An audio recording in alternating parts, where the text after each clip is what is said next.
in the world of politics and other related news. Good morning, viewers. Once again, we're in the streets of Lagos State to get people reaction concerning the trade issues in the world of politics and other related issues. Here with me is Mr. Olajide. Mr. Olajide, let's have a review of what happened in court last week Friday concerning Nnamdi Kanu case. And you can see the drama that happened in court on Friday. Nnamdi Kanu have to shout and say that justice Omotosho and other judges in their court, because he referred to them as black African that knows nothing about the law. Does it mean that Nnamdi Kanu, the last time I checked, Nnamdi Kanu is not a lawyer. So what do you think might have prompted him to call Nigeria judges black, ignorant of laws? Mr. Casey, I'm saying good morning to viewers on this platform. I most welcome Mr. Ujirodi and human analyst on this platform. You see, whether we like it or not, Mr. Casey, yes, I mean Casey now, yes. Whether we like it or not, Nigeria has not collapsed finally, as people think. There is law and order, although it may not be operating at the level we wish it should be. There is law and order in this country. There are institutions in this country that are functioning. This is me. You are engaging me on an interview now, and they are watching this interview all over the world. That means our telecommunication system infrastructure is still intact. Otherwise, they will not be able to watch me. There are still institutions, there are still laws, there are still regulations still in operation in Nigeria. Anybody who thinks that Nigeria is in a state of complete lawlessness is a mistake. If you breach the law, then you will know that there is still law in operation in this country. See, the law court of Nigeria is a place of where matters are educated upon, where wrong and right will be established against somebody or the other. Get my point? And there are rules and regulations that guides conduct of operations in the court. A litigant, whether as plaintiff or defendant, there are norms, there are orders, there are ways you have to conduct yourself. Even the law experts, the counsels who come to represent, who study and know laws, the ordinary defendant and plaintiff, there are ways they have to conduct themselves in the court. Even the judge himself, who is going to sit upon the matter, there are rules and regulations that guide every member that appear before court, how they must conduct themselves, how they must behave. And the law is not respectful of anybody, even the judge that sits on the case, the counsel, the legal counsel that is lawyers, and the litigant, the plaintiff or the defendant. No, those three people, the judges, the counsel, the people who have the case, three of them, nobody is above that court. They are all under the court. So any situation that will now make any one of them to now behave in a way that is not in line with the procedure, the stipulation, and the orders of that court, you can guess what will happen. If the judge that sits on the case in the court misbehave, opposing to the way and conduct the rules and regulations of the court, he will be dealt with. If the lawyers, the legal counsel, do the same thing, now I start with the judge, he will be dealt with. If the legal counsel do the same thing, he will be dealt with. And then if the people that have the case, the defendant or the plaintiff or the defendant, do the same thing, there is what is called contempt of the court, when you will brought against any of those three people. Even that's why you hear the judge be arrested and tried in the same court where it's presiding. That's where you see the legal experts, counsel representing the plaintiff or defendant will also be brought under the same court and tried. then the people who have the case, place it for defendant, will also be brought under this case, under the same court, and tried. So anybody who must have conducted himself in a way that's not in law with the rules and regulations of the court, if the law of the court, if the content charge of the court is brought against him, he will only have himself to defend. And if his defense is not okay by the court, then pronouncement will be given to him, and whatever be the outcome of the pronouncement. In this case, Nnamdi Kanu said that under which law did Justice Omotosho ask him to open defense? That the Supreme Court have ruled over that very case, that therefore he has no case to answer. Now, the international community, the ICC, the Donald Trump, the Putin, and the rest of the international leaders have also reacted to this very issue of Nnamdi Kanu. Do you think this very international bodies and community reacting to the Nnamdi Kanu matters that is still lingering in court, do you think this really represents Nigeria's image in the international communities? Mr. Casey, international communities, they are not court of law. Whatever they think, I'm talking, I'm not court of law. Listen to me. Mr. Lajide, let me know when it happened in Finland, the arrest of Mazi Simon Ekpa, you know, you can see how speedy the judge, the Finland court, made sure that they speedy the judgment of Simon Ekpa, and they sentenced to how many years in prison? Past. Everything was speedy, but Nigeria, since the arrest of the alleged kidnap of Nnamdi Kanu from Kenya to Nigeria, then President Muhammadu Buhari is going to, like, how many years now? Nnamdi Kanu is still in PSS detention. Do you think that really sounds well? Do you think the international community in Nigeria as one of the serious countries on earth? Mr. Casey, if you are talking of the tenor of time, period of time, Nnamdi Kanu has been detained for trial, that is too long, I agree with you completely. Nobody should be detained unnecessarily because he's going through trial. Trial must be speedy, sharp, and concluded. Look at what Trump said about bombing Nigeria. He said we do it fast. He said we do it fast, and it will be appreciable as you achieve his aim. Look at that word. We will do it fast. It will be appreciable and we achieve his aim.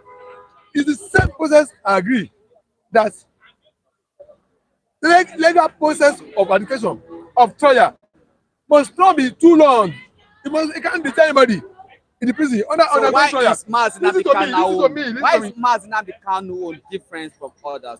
Why is Nigeria things always different from other countries? Yes. Why is so difficult in trying this man? If you find him guilty, sentence him to jail. So why keep on procrastinating, adjournment upon adjournment, different technicality involved?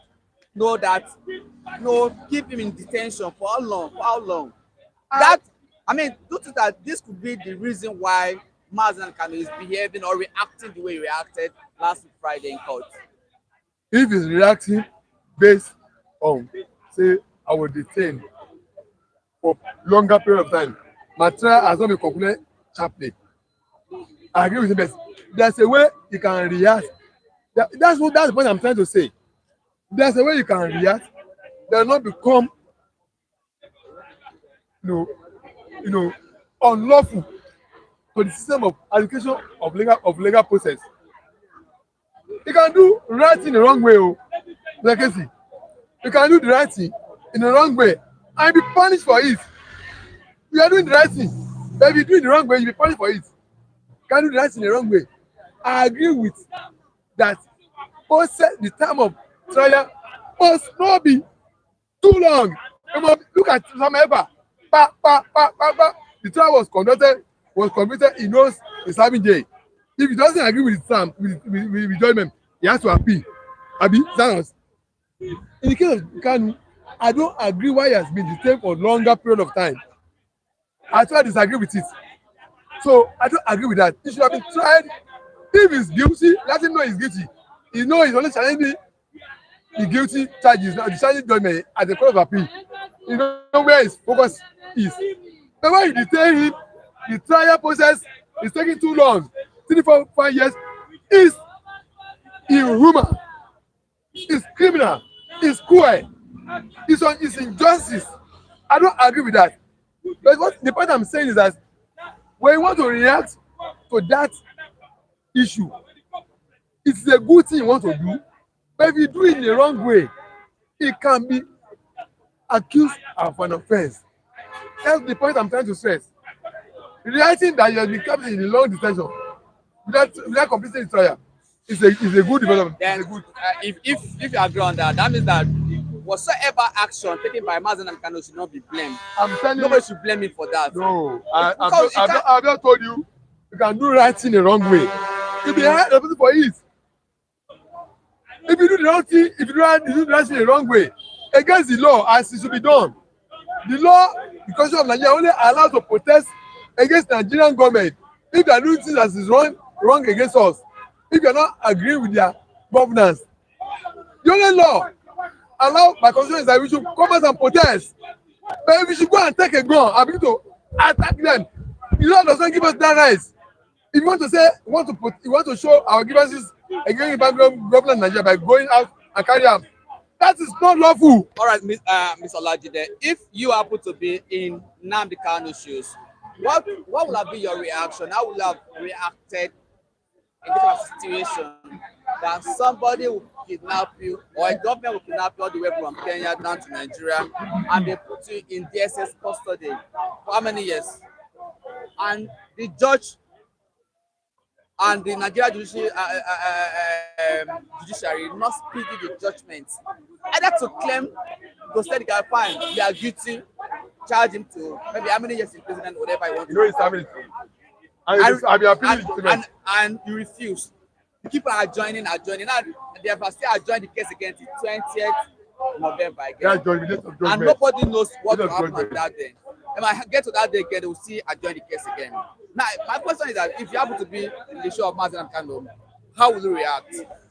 Mr. Casey, I have just told you that reacting to undue delay, prolonged days of subjecting me to trial, when it should have been concluded within sharpest time, is wrong by the state, by the government of the day. Yes. I agree with that.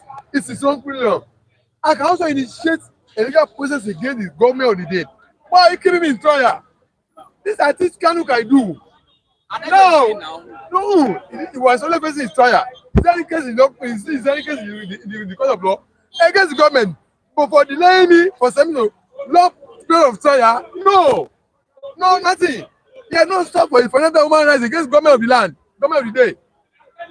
So I'm stating that, look, in Supreme Court judgments that nullify Court of Appeal judgment that clear Kanu, they are this that the way it was brought, there's regularity on it.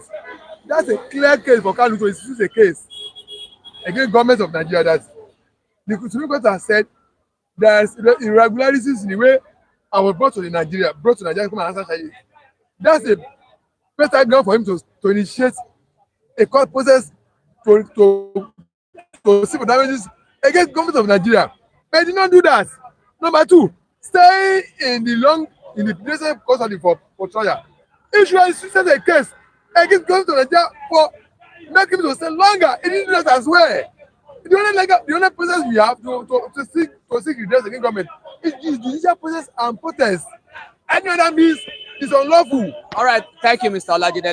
Let's digress a bit to the election in Anambra State. Yes. The just completed election in Anambra State. It was kind of a litmus test to the new INEC chairman. Yes. That what we are planning or what we are hoping that the next INEC chairman will do come 2027. Yes. Now, will you say that he did well in Anambra State? Mr. Casey, if I want to score INEC, but there's some rules, but still accept INEC. All this rule of saying they are buying voters with money, they are sharing Ghana at 1,000. That's not the job of INEC. That's the job of security agencies to see where they are mobilizing voters with inducement and arrest the perpetrators. Say you want to score INEC. What will you score INEC in Anambra State election? I'm on my way. It's not a once darkest answer to the question. If you see what happened in Anambra, the result at the polling booth is what was displayed at the INEC ref. Is there a difference in that? Is there any difference from result of polling booth or what was displayed at the INEC ref? No difference. What they collated, announced at the polling booth was what was sent to INEC ref. So you can check your results at your polling booth with what INEC is displaying at every INEC portal. There are some videos going on social media, going viral on social media, Mr. Olajide, that in some polling units, they were casting their votes while the result sheet was not there. And allegedly, they said the result sheet was somewhere else, while some people were busy inputting result that is not the original result. Do you think after all this video going viral that we should still score INEC high, even the new INEC chairman deserve this credit you are trying to pass on him? Mr. Casey, I stand to be corrected. I'm talking about the information I had access to so far. I'm saying the result that was displayed on INEC ref, does it differ from the result of the polling booth? The result cast of the election cast at the polling booth, is there any difference? Because that's where the election was fought, won or lost at every polling booth.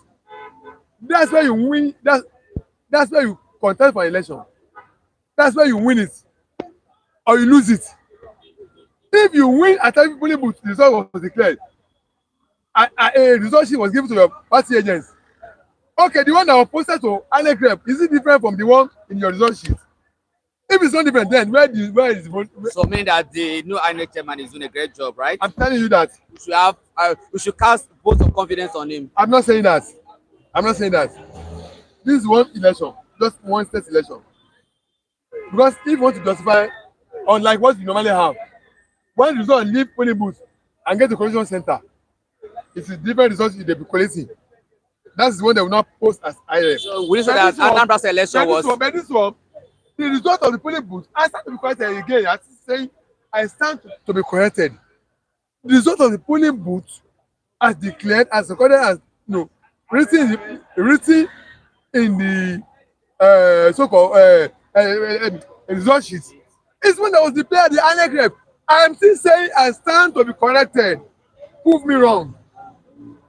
If it is so, then you lost at the polling booth. So whatever strategy your opponent deployed to defeat you at the polling booth, maybe your party agent present there and your mobilizer and canvassers, you lost to them. Your strategy, your strategy is not cannot match with their own strategy. That means if you say they bought people with Ghana 1,000 and a month, what are you saying? You also spend money too? You also spend money. That means they have spent than you. That's something what me. That means the money you spend was not enough like the one they spent. They have spent you. So is that the right way? Is that the right thing to do? Is it the right way for you to go? Mr. Kesi, are you asking me the process of election in Nigeria? Are you denying the process of election in the nature of election in Nigeria?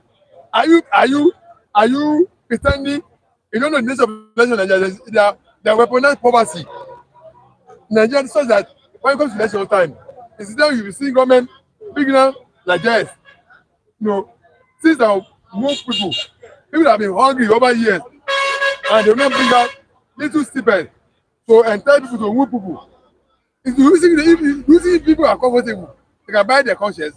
And they are weaponized poverty on people. So during election time, when they come up with little things, all right, the people will just there too. All right, Mr. Olajide, let me also digress a bit. What would be your take on Donald Trump tweet concerning Nigeria, the genocide on the Christian in Nigeria? Do you think that Donald Trump have the right to have made that very tweet concerning Nigeria? Mr. Casey, I have two sides to that matter.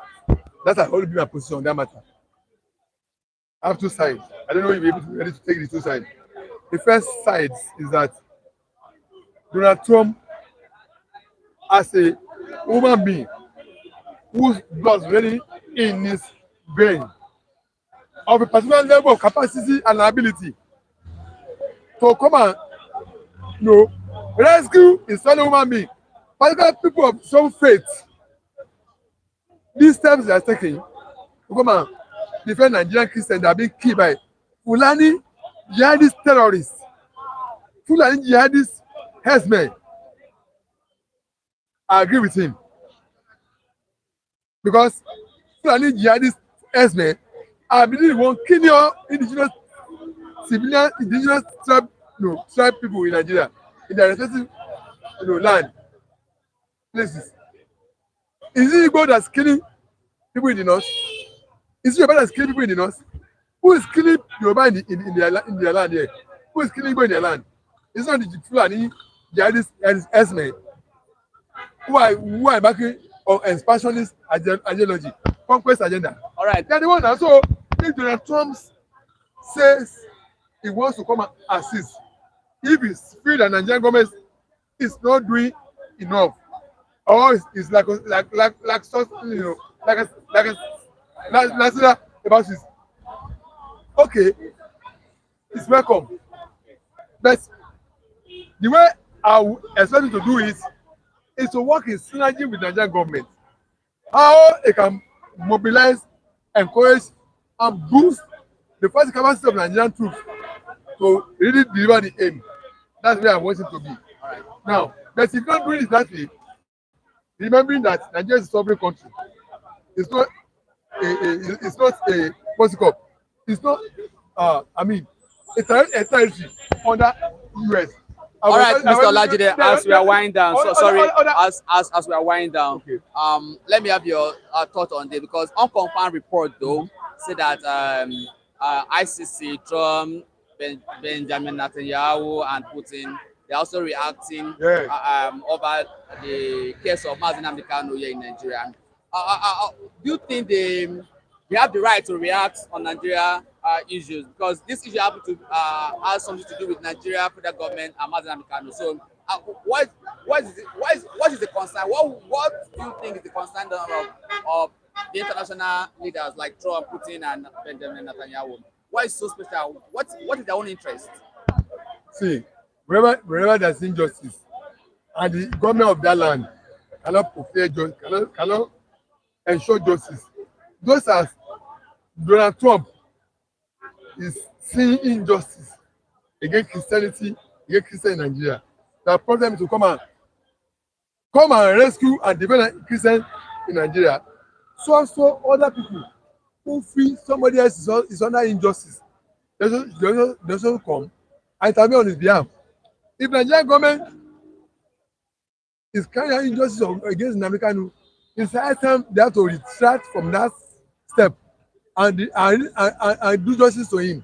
If you want to convict him, let us know that you have completed his case, he's been sentenced, he's guilty. If you want to set him free, he's innocent, let us know that he will declare innocent and go home free.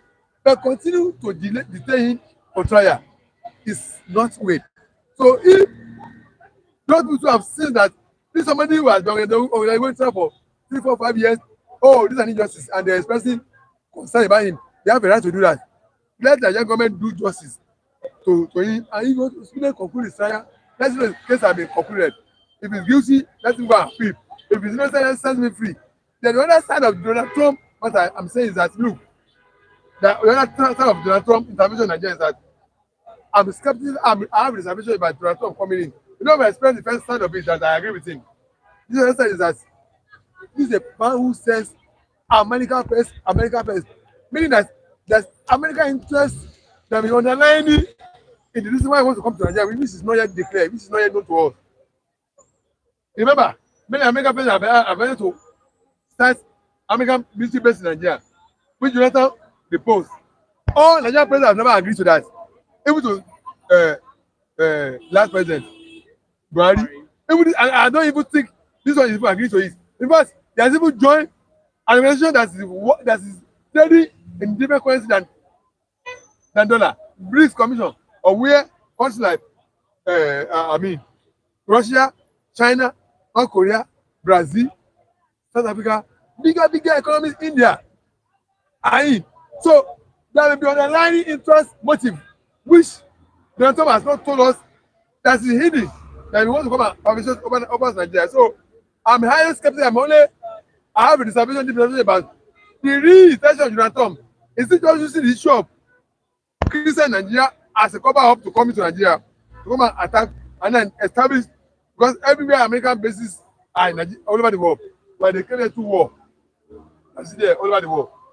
In Germany, in Italy, in Japan, in South Korea, everywhere. So I'm so skeptical. I have a reservation about American interest in Nigeria. Is it not all about American interest? Is the primary reason why wants to come? That's why I'm concerned. But that's the second reason that look, I think that reason should be carefully examined. All right, Mr. Olajide, I think it's a very wonderful place to live it. Viewers all over the world, this is CNC News reporting live here. It's Casey. Here with me is Mr. Olajide. It's a very fine place for you to live it now. Mr. Olajide, once again, thank you for speaking in this wonderful platform. Thank you.